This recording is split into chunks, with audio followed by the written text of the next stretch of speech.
Usapang mindset tayo real quick lang. Mindset. Meron tayong growth versus fixed. Growth versus fixed. Actually, madali lang intindihin yan. Growth versus fixed mindset. Magkasalungat nga yan silang dalawa eh. Ang problema, maraming mga tao sa atin na fixed mindset at hindi nila alam na nasa fixed mindset para sila. Sayang.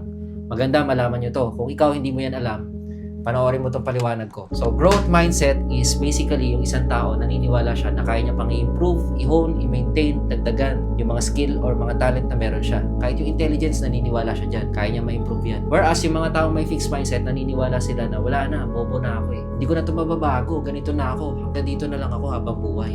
Yun ang pinagkaiba nilang dalawa. So, one primary example is intelligence. Lagi natin ito nakikita, di ba? Yung mga tao may fixed mindset, yun ang sinasabi nila, bobo na ako, hanggang dito na lang ako. Hindi ko alam yung bagay na yan eh. Hindi kasi ako maalam dyan eh. Whereas yung mga tao may growth mindset, alam nila na yung mga matatalinong tao na pinag-aralan yung mga bagay tungkol sa field na yun ay napunta doon dahil nag-aral. At alam ng tao mayroong growth mindset na kapag siya din nag-aral, ganun din ang mangyayari sa kanya. Kasi yun ang pinaniniwalaan niya. Naniniwala siya na kapag nag-aral siya, ang resulta nun, madadagdagan tong talino niya.